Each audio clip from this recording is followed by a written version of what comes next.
Hello friends, welcome to KK education. ये channel basically CTET के preparation के लिए और बीएड और एमएड के कोर्स से रिलेटेड है। आप इसको नेट के प्रिपरेशन के लिए भी व्यू कर सकते हैं। इसमें मैं नेट से रिलेटेड पे कंटेंट इसमें डिस्कस करूंगी। This is my first video on cognitive development theory of Jean पियाजे।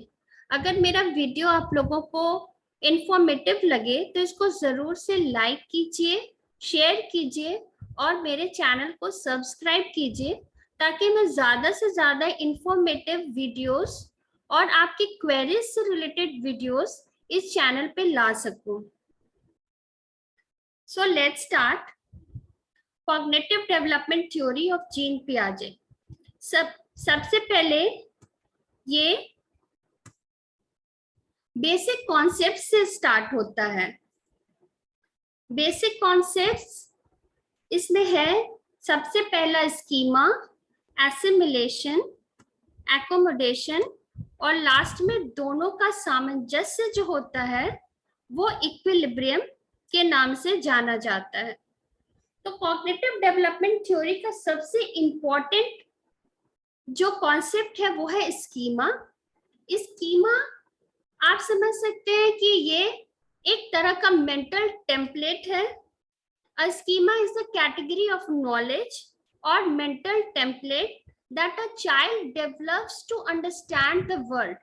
It is a product of child's experience. Mental image भी आप इसको कह सकते हैं, जो कि चाइल्ड के डे टू डे एक्टिविटीज और उसके एक्सपीरियंस से एनहांस होता है और न्यू स्कीमा का फॉर्मेशन होता है। यहाँ पे जो हम न्यू स्कीमा के फॉर्मेशन की बात कर रहे हैं वो दो तरीके से होता है, एक एसिमिलेशन, दूसरा एकोमोडेशन। स्कीमा को समझने के लिए एक अनदर कॉन्सेप्ट है जिसको हम साइकोलॉजी में कॉग्निटिव मैप के रूप में जानते हैं। वो कॉग्निटिव मैप स्कीमा से टोटली रिलेटेड नहीं है, लेकिन स्कीमा को थोड़ा समझने में वो मदद कर सकता है। अगर आपको कॉलेज तक पहुंचना है तो आप अपने कॉलेज तक पहुंचने के लिए फर्स्ट टाइम जब गए होंगे तो किसी से मैप पूछा होगा, किसी से रास्ता पूछा होगा, गूगल मैप सर्च किया होगा। लेकिन सेकेंड टाइम जब आपने विजिट किया होगा तो आपको इन सारी चीजों की जरूरत नहीं पड़ी होगी। आप ऑटोमेटिकली वहां तक पहुंचे होंगे अपने आइडिया के बेस पे, क्योंकि आपके माइंड में एक तरह का कॉग्निटिव मैप है जो कि आपको डायरेक्ट कर रहा है। ठीक उसी तरीके से स्कीमा का फॉर्मेशन माइंड में, एक चाइल्ड के माइंड में होता है, जो कि उसको फर्दर लाइफ के एक्सपीरियंस के अकॉर्डिंग उसको न्यू इमेजेस फॉर्म करता है और न्यू एक्सपीरियंस के बेस पे उसका इमेज फॉर्म होता है। अब हम इसमें दूसरा एग्जांपल ऐसे ले सकते हैं कि एक छोटा बच्चा जो होता है उसके आसपास जो महिला आती जाती रहती है और उसका केयर करती है, उसको टाइम टू टाइम खाना और पानी देती रहती है, उसको प्यार से केयर करती है, उसको वो माँ के नाम से जानता है। अब इसी तरह की महिलाएं जो भी उसको नजर आती है वो सबको अपनी मम्मी समझता है, वो सबको मम्मी कहता है। हाँ, और जितने भी उसको फादरली टाइप के लगते हैं वो सब उसको उनसे डैडी कह देते हैं। और घर में कोई पेट है अगर तो सब, और उस पेट का नाम मान लेते हैं उसने मोंटू रखा है, तो वो सबको उस शेप का, उस स्ट्रक्चर के जितने भी एनिमल्स उसको दिखते हैं सबको वो मोंटू कह देता है। तो यहाँ पे स्कीमा जो है एक तरह का मेंटल इमेज है जो कि अविकसित है, अभी अविकसित अवस्था में है और ये धीरे धीरे विकसित होता है चाइल्ड जैसे जैसे न्यू एक्सपीरियंसेस लेता है और न्यू स्कीमा का फॉर्मेशन होता है। It is a kind of mental image. So cognitive map से ये पूरी तरीके से रिलेटेड नहीं है, लेकिन something which is there in the mind which the child is following. हाँ, तो स्कीमा स्कीमा का फॉर्मेशन दो तरीके से होता है, एक एसिमिलेशन और दूसरा एकोमोडेशन। तो हम एसिमिलेशन को पहले देखते हैं। It refers to a kind of matching between the already existing cognitive structure and environmental needs as they arise in the situation. Assimilation जो है सिमिलैरिटी पे बेस्ड है, उसको सिमिलर कोई भी चीज प्रतीत होता है तो वो उसको भी वही मानने लगता है। फॉर एग्जाम्पल ये नेक्स्ट यहाँ पे जो नेक्स्ट पॉइंट हमने लिखा है, a 6-year-old infant is given a new toy, it is likely to respond by putting the toy into his mouth. This is assimilation. उसको पहले से अंगूठा चूसने की आदत है, उसको कोई छोटा टॉय अगर मिला वो फिर से उसे भी अपने मुंह में डाल लेता है, क्योंकि वो सिमिलर प्रतीत होने वाली चीजों को वो उसी तरीके से रिएक्ट करता है, सिमिलर वे में रिएक्ट करता है। This is assimilation. What the child did was to assimilate, incorporate, or to fit the ideas about the new toy into already existing cognitive structure.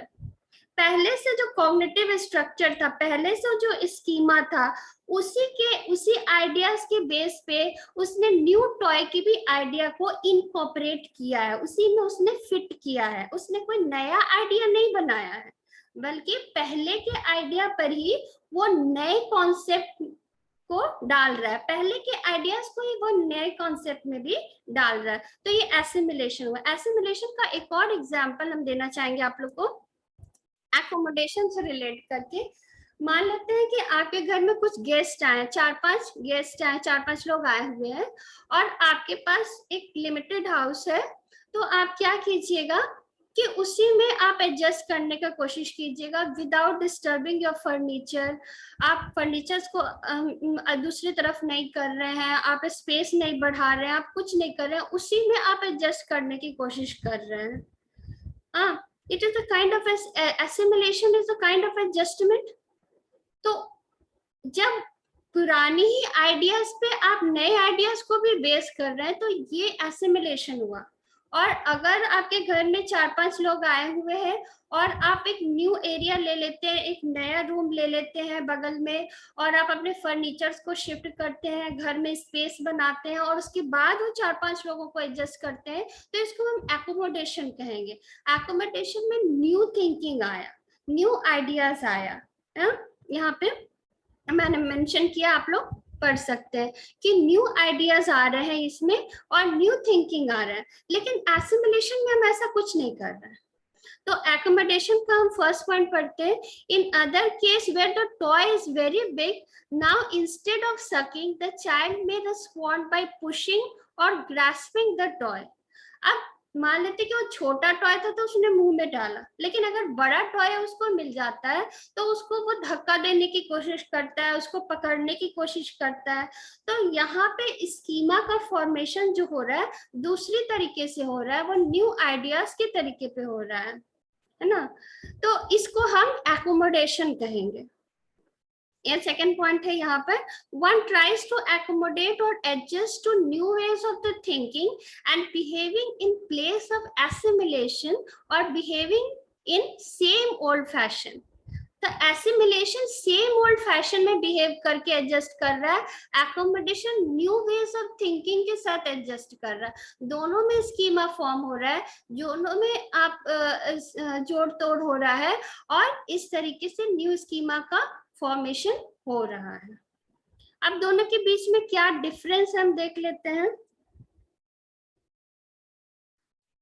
Difference ये है कि in the process of assimilation once the responses are suppose to bank upon the past experience के ऊपर ही based है, compiled है, जबकि in the process of accommodation one has to learn the new ways आपको लर्न करना होगा, modification and the changes in the behaviour की बात है इसमें।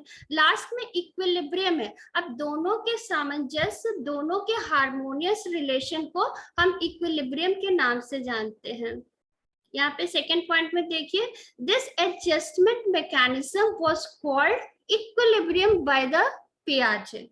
अब यहाँ पे एक बॉडी टेम्परेचर का हम एग्जांपल लेते हैं कि आप देखते होंगे बहुत ज्यादा जब कोल्ड होता है दिसंबर के मंथ में, जनवरी के मंथ में जब बहुत ज्यादा कोल्ड होता है तो आपका अंदर का बॉडी थोड़ा सा हीट करने की खुद कोशिश करता है, ताकि वो इन्वायरमेंटल कंडीशन से सामंजस्य रहे, हार्मोनियस रिलेशन रहे और आप जीवित रहें।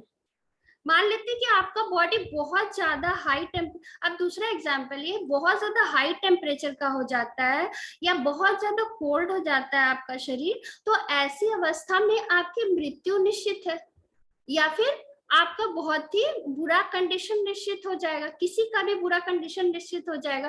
तो ये बॉडी के टेम्परेचर जो है गर्म, बहुत गर्मी और बहुत ठंडा, ये जो कंडीशन है इसको एक तरह का सामंजस्य, हार्मोनियस रिलेशनशिप, इक्विलिब्रियम मेंटेन होता है, तब बॉडी हमारा सही अवस्था में रहता है, वरना ये सही ना रहे। तो द प्रोसेस ऑफ एसिमिलेशन और accommodation that helps the organism to adjust or maintain a harmonious relation between himself and the environment is called equilibrium। तो assimilation और accommodation दोनों के सामंजस्य से सही स्कीमा का फॉर्मेशन होता है और together with the child's experience. तो ये 3 इंपॉर्टेंट कॉन्सेप्ट्स हैं जो कि जीन पियाजे के कॉग्निटिव डेवलपमेंट थ्योरी में आज हमने पढ़ा। Okay, thank you so much.